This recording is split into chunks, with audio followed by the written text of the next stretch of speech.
Is a little video that I've been wanting to make for a while, and it's about my experiences with the copper coil.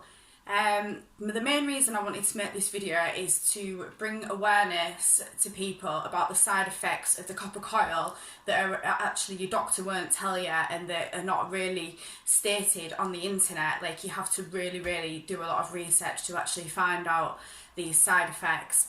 So I just wanted to share my experience and then sort of tell you all about copper toxicity, which is one of the side effects of the copper coil.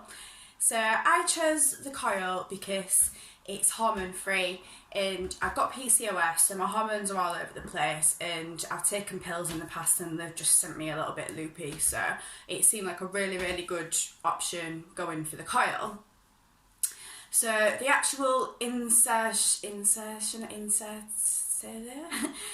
when they put the coil inside, it was not nice. I'm not gonna lie, it was not a nice experience whatsoever. It was probably about 15 times worse than getting a smear, but that was just my experience. My cervix wouldn't open properly, so they were fidgeting around for ages and I was in a lot of pain. So that was the actual insertion. There we go, I got it right this time. The insertion of the coil.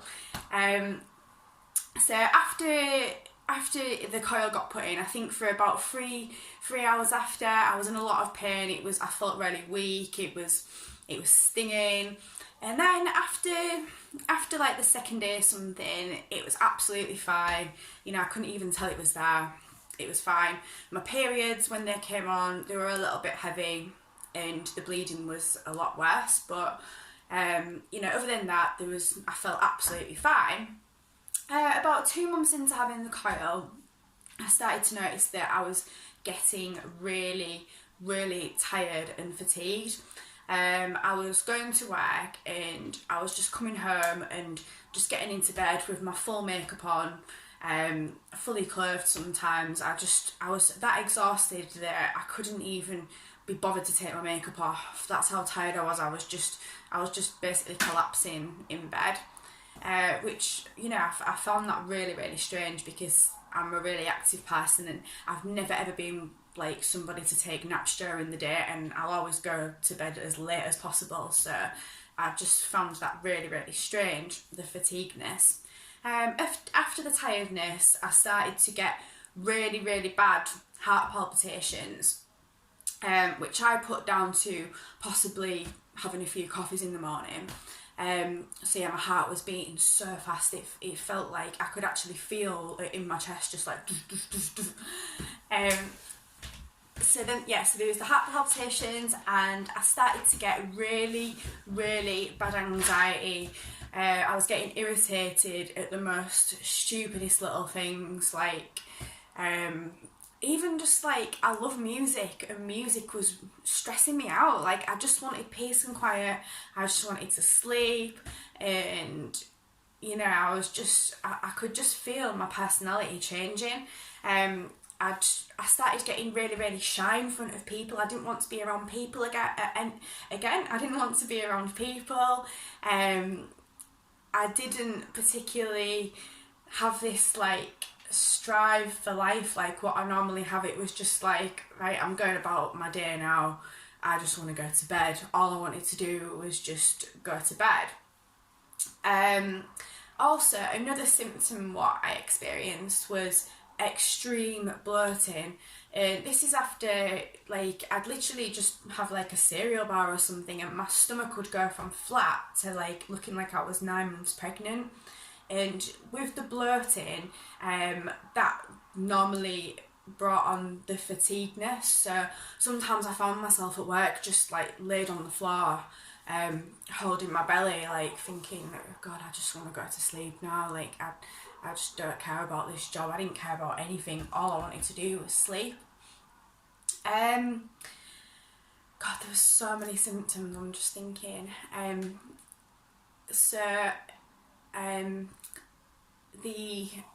The anxiety was like the worst thing for me. I was so anxious about everything. I just like felt like the world was against me, and it was like I'd wake up in the morning with this big, it felt like there was a big dark cloud over my head, and it just put this whole like downer on my day. Like I was never excited to go about my day. It was just like, oh God, I've got to get up now and I've got to put my makeup on, and oh God, what is the point? Like I just felt like, what is the point in anything? And I was just so miserable, and I just didn't put it down to the coil, because obviously it didn't have any hormones in it, and when I searched on Google for side effects, all I got back was heavy bleeding and cramping. So I was like, you know, why am I going weird? And I decided to go to my doctors and get myself some counselling, because I just felt like I was going totally loopy. And then, yeah, I also, with the bloated, I was getting, like, sometimes I'd have, like, really bad constipation, and then sometimes I'd have, like, diarrhoea, and, you know, the bloating was just so bad that I went to my doctor and I got booked in for a colonoscopy, where they put, like, a camera up you through your tubes, and that came back as fine. So I was like, you know, I was in the doctors all the time. I felt like a hypochondriac. I was going for blood tests. I was going for, I was getting a colonoscopy. You know, I was getting all these tests done, and they were all coming back. I was getting tests for my thyroid, for diabetes, and everything was coming back fine. I was just like, I felt like I was going crazy, because I kind of knew that, like, that I wasn't right, but then I was going to the doctor, and the doctor was saying, oh, you're fine, like, it's nothing. So I was like, shit, I'm just turning into this, like, massive hypochondriac. So I just didn't really tell anybody, because I just felt like I just turned into this massive whinge bag, like, oh, I've got a headache. Like, that was another thing, I got headaches all the time, and I've never ever suffered with headaches at all in my life. And I just started getting these really bad, like, migraines and stuff. So one day I thought, like, what's new that I've put in my body? Like, what's changed? And I thought, well, I've had this coil, but I thought, right, I'm gonna research. So what did I search? I searched on Google. I searched copper coil, anxiety, and put a few of my, like, the few things. And it came up, this girl had put a story on Google, and it was about her experience with the copper coil, and she'd wrote about how it caused her body to have copper toxicity. So I was reading this girl's story, and everything what I've just explained to you now, it was basically she'd wrote it was like I was reading about myself, what I've just been going through the past, like, 6 months or however long it was. So then I started looking into copper toxicity, and I was like, this is definitely what's wrong with me. Like, everything that was wrong with me was coming up under the symptoms. So then I decided to search it on Facebook, and I found top copper toxicity groups of ladies who have also had the same experiences, that have been writing in about their experiences, and that they're all just sort of sharing what they'd gone through and supporting each other, which I thought was really, really nice, because I've shared a few things on there, and it just made me feel so much better, because I was like, finally, I know now that I'm not going crazy. It is to do with my coil. So I decided about a week ago, after finding those groups and stories and things, I decided that I was going to get my coil taken out. So when I actually went to the doctors to get it taken out, or the clinic, I did mention to the nurse about these groups and about copper toxicity, and she didn't know anything about it. She basically just said to me, oh, well, a lot of people that write to the internet, they're all hypochondriacs, and, you know, we've never heard anything about this before, and basically just made me out to be a bullshitter. So I got my coil taken out, and I think, like, instantly, it was like I felt instantly better in myself. Like, I'd got this horrible, like, foreign body out of me, and my body almost, like, felt relief as soon as I got it out. And I remember the next day, like for the past year, like however long I'd had the coil, like 2 months into it, I've been waking up with this horrible doomed feeling in the morning, like I can't go on about my day. This was the first time in ages that I'd woken up that I actually was just like, yeah, actually I can go about my day now, I feel fine. And I was like, yeah, it was definitely the coil then. So I think about 3 days went by where I felt fine, and then the symptoms started to come back again. And I think this kind of was like on and off. It's been about, when did I get the coil out? It was in April, May, June, July.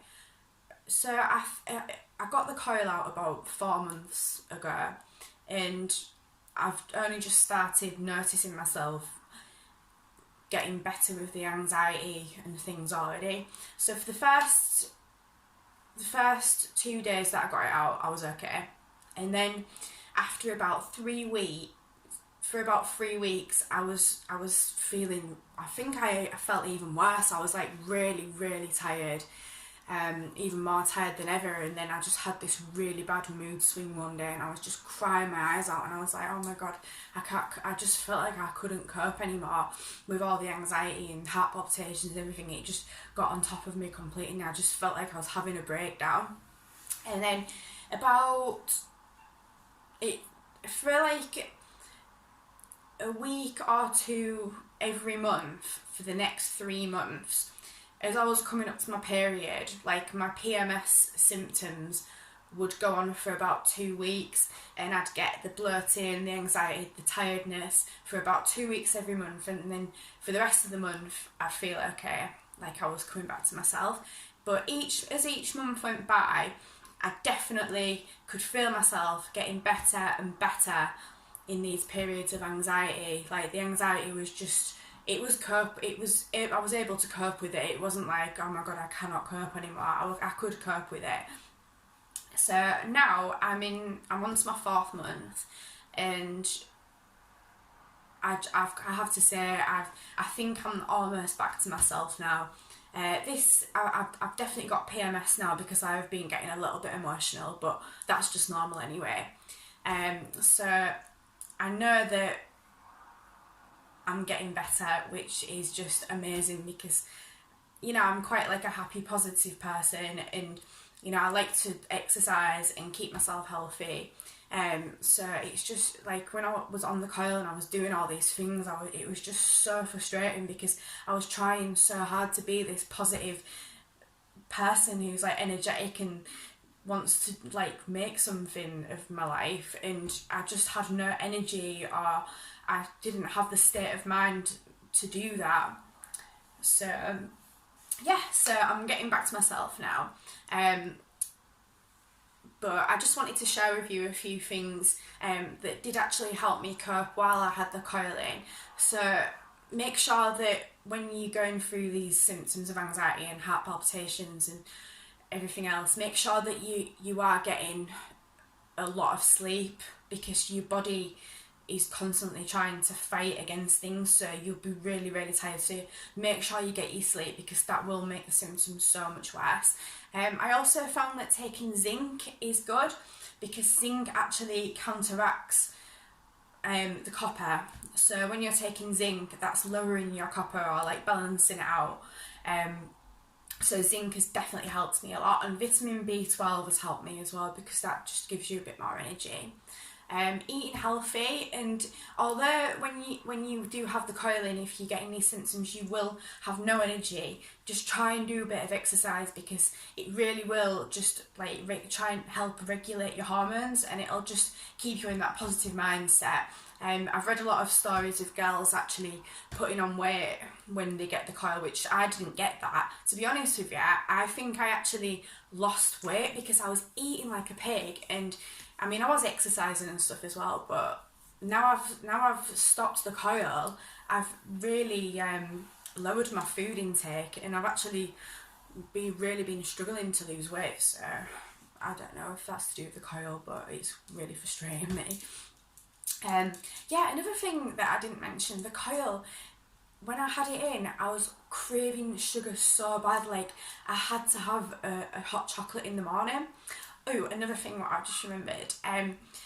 When I had the coil in, I was so tired. I was drinking so much coffee to keep my energy levels up. I've since read that it's really, you should know not to do that anyway. But when your energy is that low, you don't really have a choice. You just need something to bring you up.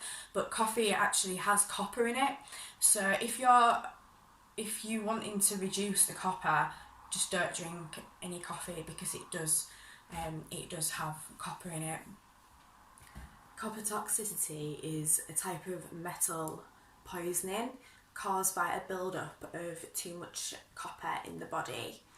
Other ways to get copper toxicity is you can actually get it through drinking water. You can get it from cooking with copper pans that the non-stick films come off. You can get it from acidic foods. Obviously, if you take too many vitamins, not realising that you're taking too much copper, that can cause copper toxicity. Drinking out of copper cups, I don't know if I already said that. So yeah, that's other ways that you can end up with copper toxicity. People with polycystic ovaries are actually more prone, like the symptoms are worse when you've got PCOS. I've got PCOS. And also, if you're vegetarian, it'll be worse, because vegetarians, we don't eat a lot of red meat, and red meat has zinc in it, so that's why it's good to take zinc, because zinc balances out copper. So that is what copper toxicity is. I'm really glad that I've made this video. I have wanted to do it for a while. I just wanted to wait until, obviously, when I've got my symptoms after I'd had the coil taken out. I just wanted to wait to see if they cleared up, so I could share my experience when the coil is being taken out. And thankfully, 4 months after, I am actually back to myself, which I wouldn't have actually imagined a month or two after, because I was like, oh my god, am I going to be like this for the rest of my life? And I'm sure like quite a few other girls feel like that as well. Like, you do just think it's never going to end. But yeah, I've been exercising, obviously, and living a healthy lifestyle as well, and taking the zinc supplements, which have helped a lot. So if you are thinking about getting it taken out, or you've had it taken out, just don't lose hope, stay strong, because I promise you it will get better. Just, you need to help it along yourself as well by living a healthy lifestyle as well. So thank you for watching, and the best of luck to you all. Goodbye.